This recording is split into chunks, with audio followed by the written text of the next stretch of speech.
Hello বন্ধুরা, good morning. কেমন আছো সবাই? আশা করছি সবাই খুব ভালো আছো আর তোমাদের পড়াশোনা খুব ভালো চলছে। তো আগের দিন ঝলমলে রোদ দেখালাম, আবার শুরু হয়ে গেছে বৃষ্টি বলতে বলতে। সেদিন বললাম যে বৃষ্টি শুরু হবে, তো সেটা শুরু হয়ে গেছে, রেগুলার বৃষ্টি হচ্ছে। আমি সকালে সব কাজ কমপ্লিট করে পড়িয়ে এসে নিজে পড়তে বসেছি।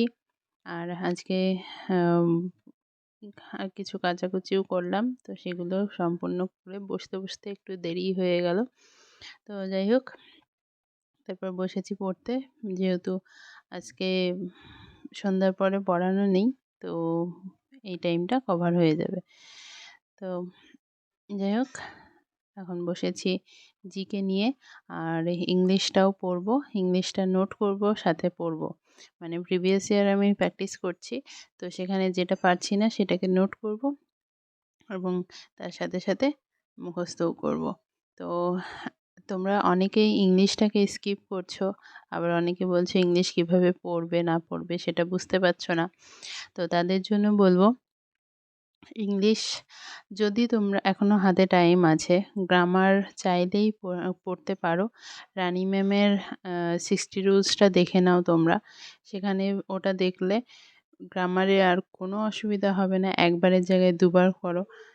আর যদি স্পিড বাড়িয়ে বুঝতে পারো তাহলে স্পিড বাড়িয়ে করো, যদি চাও গ্রামার করতে। আর যদি না চাও গ্রামার করতে, তাহলে ভোকাবুলারি পড়ো। ভোকাবুলারি তোমরা যে ইংলিশ বইটা তোমাদের কাছে আছে বা যে পিডিএফটা তোমাদের কাছে আছে সে বই থেকেই পড়ো। আর তার সাথে প্রিভিয়াস ইয়ারের যে ইংলিশ কোয়েশ্চেনগুলো আছে, লাস্ট 10 বছরের প্রিভিয়াস ইয়ার কোয়েশ্চেন সম্পূর্ণ ওয়েস্ট বেঙ্গলের সব পরীক্ষার, শুধু ডাব্লিউবিপি নয়, ডাব্লিউবিপি, কেপি, ডাব্লিউবিসিএস সব পরীক্ষার ইংলিশ কোয়েশ্চেনগুলো দেখো এবং সেখান থেকে সেগুলো প্র্যাকটিস করো, ভোকাবুলারিগুলো মুখস্থ করো। তাহলে তাহলে দেখবে অনেকটা 10-এর মধ্যে 5-6 কমন পাওয়া খুব ইজি, ইংলিশে বিশেষ করে। কারণ ইংলিশে অল্প কিছু চ্যাপ্টার আছে যেগুলো করতে হয়, আর ভোকাবুলারিও লিমিটেডই আছে ডাব্লিউবিপির জন্য। ওয়েস্ট বেঙ্গলে যেগুলো হয় সেগুলো রিপিট হয়, তবে হ্যাঁ, আহ, উম, যেগুলো সিনোনিম বা অ্যান্টোনিম পড়ছো, অপশন প্রিভিয়াস ইয়ার কোয়েশ্চেন পড়ছো, অপশানে যে ওয়ার্ডগুলো থাকছে সেগুলোরও মানে অবশ্যই জানতে হবে।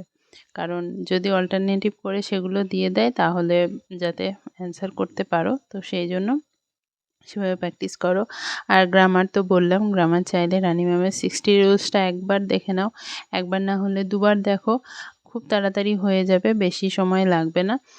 তো ওটা দেখে গ্রামার অনেকটাই হয়ে যাবে। আর যদি কিচ্ছু না পারো, শুধু আর্টিকেলটা করে নাও এবং প্রিপোজিশনটা করে নাও। আর্টিকেল আর প্রিপোজিশন এই দুটো করো, 2 থেকে 3টে কোয়েশ্চেন অনায়াসে এখান থেকে পেয়ে যাবে।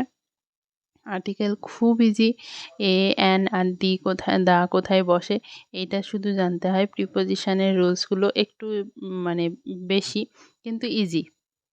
প্রিপোজিশনের প্রত্যেকটা প্রিপোজিশনের জন্য আলাদা আলাদা রুলস আছে, তো সেটা বেশি হলেও ইজি, মনে রাখা সহজ।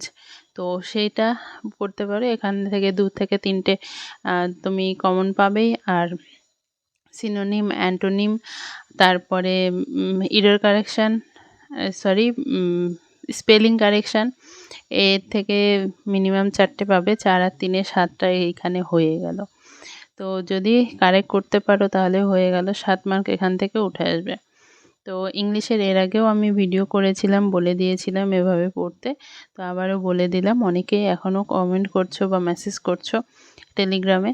আর আমার টেলিগ্রাম লিঙ্ক, আমার যারা টেলিগ্রামে খুঁজছো পাচ্ছ না তাদের বলবো, টেলিগ্রাম লিঙ্ক আমার কমিউনিটি পোস্টে একটু খুঁজে দেখো, পেয়ে যাবে। সেখানে আমার কিউআর কোডও দেওয়া আছে, সেখান থেকে চাইলেও পেয়ে যাবে। তো চলো, আজকে এই পর্যন্তই। সবাই ভালো থেকো, সুস্থ থেকো, আর তোমাদের পড়াশোনা খুব ভালোভাবে চালিয়ে যাও। আর বাদবাকি যদি কোনো অসুবিধা হয়, আর মকে আমার ওই আগের মতোই মার্ক আসছে, মার্ক খুব একটা বাড়েনি, কারণ ম্যাথ ইমপ্রুভ হচ্ছে না। ম্যাথ ইমপ্রুভ বলতে আমার ম্যাথে টাইম বেশি লেগে যাচ্ছে।